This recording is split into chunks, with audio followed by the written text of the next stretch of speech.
step into the stream of vitality that runs through all ages. The big conversation right now is about looks maxing, mogging, looking your best, and you definitely should do that. But we're going to talk about niche mogs. Mogs that go a little bit under the radar, under discussed. There's going to be some mogs in here you probably have never even heard of before, and they're extremely powerful in their own right, and in some ways will trump the regular mogs.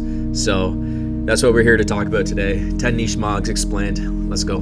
Stay tuned. For many scientists, the computer has become a window on worlds they normally could never see. Through computer graphics, man can visualize his ideas and create accurate models of reality. The way you manipulate your algorithm dictates whether or not you're going to make it. The average Zoomer spends 6.5 hours on their phone daily.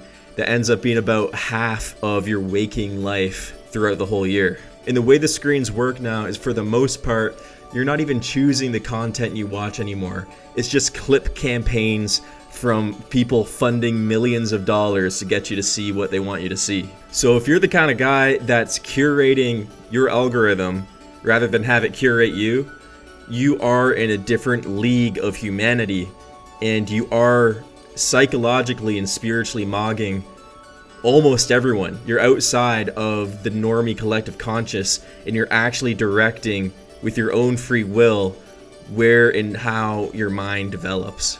And then on top of that, if you find the specific individuals out there that are giving legitimate clues to how reality works rather than following the mass amount of tricksters, just tricksters everywhere, if you're getting the actual clue dealers in your algorithm, man, basically guaranteed victory.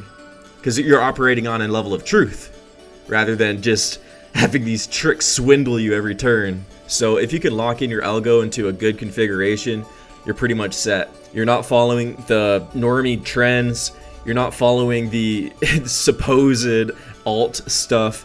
You're following legit individual human souls that have good discernment and communication abilities. That's what the game is right now. So don't let the algo mog you. You mog the algo, and when you do that, you mog life. Although computers are almost infallible, man isn't.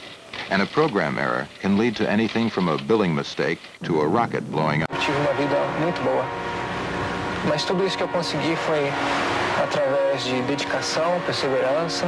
Man, for 99% of people, they have no real reason to live to themselves. They're watching the game, they're eating Cheerios, they don't like they got nothing. It's just a life of void.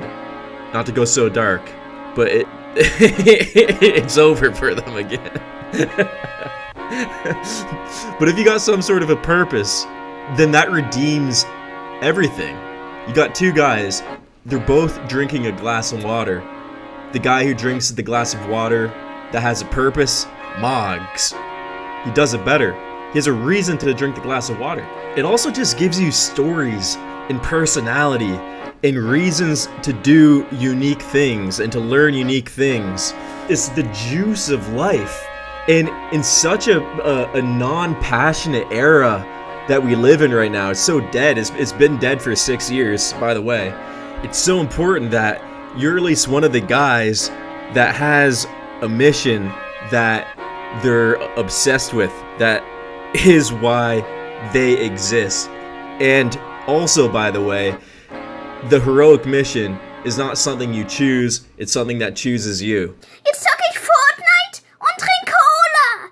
Yippee! Man, the inner child mog is something no one talks about.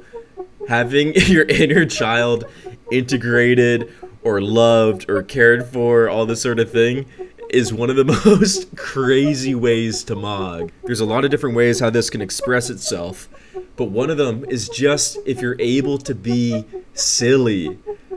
A lot of guys will try to be too cool for school. They try to cool themselves so hard that they end up just being rigid. And the guy that actually is willing to like jester max in a certain sense, that's a whole subject on itself. But the guy who just wants to have some fun is like, I'm okay with literally 6-year-old maxing right now because it's honest and it's true and it's good and this is how I have fun. That guy Mogs everyone else into oblivion. Or maybe more accurately, he has fun with everyone, and anyone that's not willing to inner child Mog with him, they get just snuffed out. So embrace the state of play as it comes to you. It's the Sin Atonement Mog. Oh my god, dude.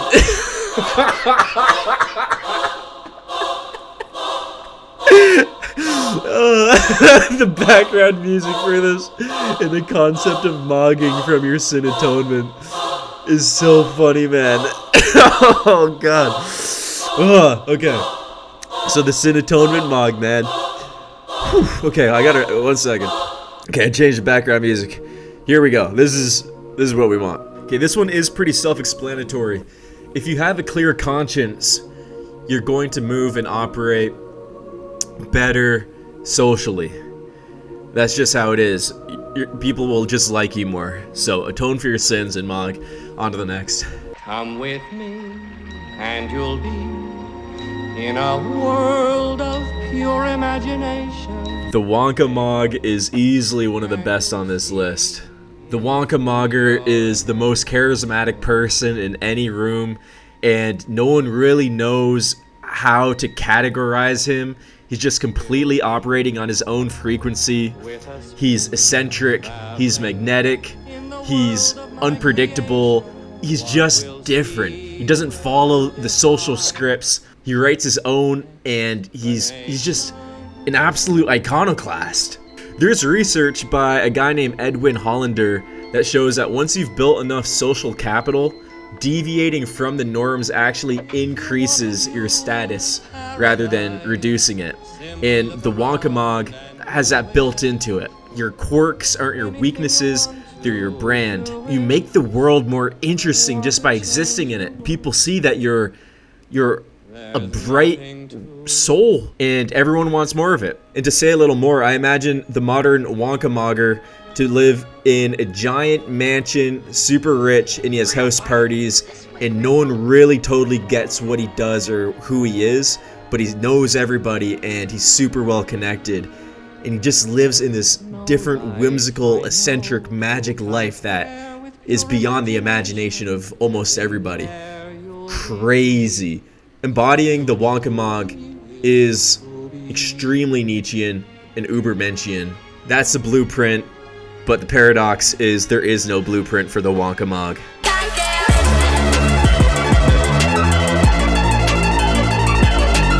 Hidden Knowledge Mog. This is when you know things that no one else knows. You walk into any room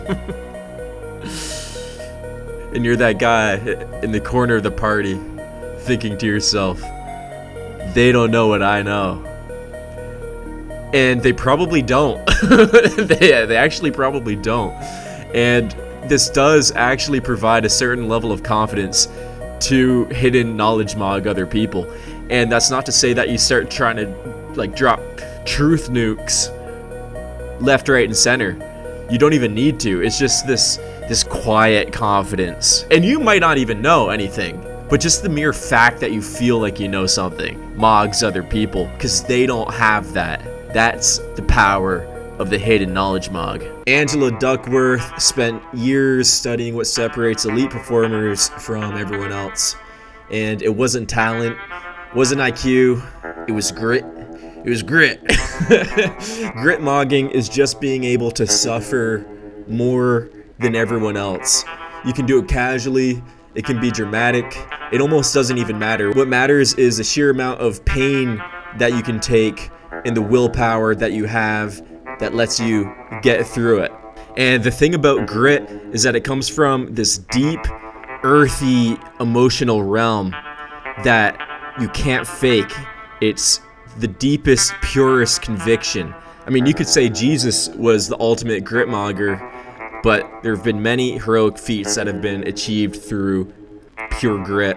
And it's also kind of necessary to achieve anything. If you can't dig in your heels, get dirty, sweat the sweat, bleed the blood, cry the tears, it's over for you. The gritmonger knows this, so he doesn't cry about the blues. He just gets the job done. The shadow is the part of yourself that you've rejected and suppressed, and most people spend their lives running away from it, but the integrated shadow mogger turned around and faced it. He stares at the abyss head on for as long as it takes, because he knows that it won't actually consume him, because he is stronger than that shadow.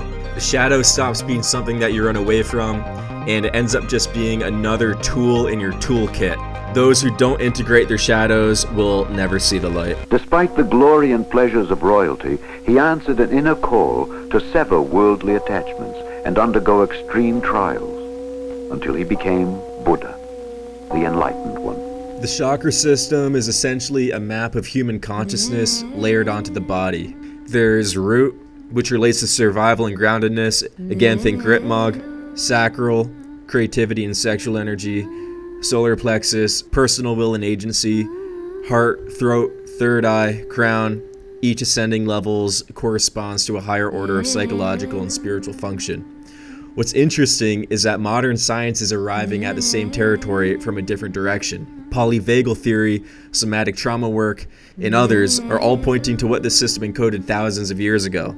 The chakra attunement Mog isn't necessarily a spiritual believer. He's someone who understands that the body is not separate from the mind, and that regulation at every level produces a kind of coherence that most people can never access. Individuation Mog is the Mog of all Mogs. Obviously refers to Carl Jung's concept of individuation as the lifelong process of becoming fully yourself, not the self that any external stimuli, parents, teacher, media, institution tries to prescribe on you, but the integrated, authentic, complete version of who you actually are. Most people barely even start the process. They live and die as a collection, an amalgamation of external expectations, rather than spending their life chasing their muse, listening to it, dancing with it. The individuation mogger is who he's supposed to be. It's the hardest mog on the whole list because there's no real finish line, possibly until you die, but there's definitely steps along the way, and it's a constant ascension. And it's funny the Looksmaxing community uses the word ascension to look better, but real ascension is the individuation process. Someone who's individuated or is individuating can't really get mogged because they are the definition of real. You can still compare and contrast, you could laugh or make moral judgments, but at the end of the day, the individuator is becoming who he is supposed to be, and nothing's more powerful than that.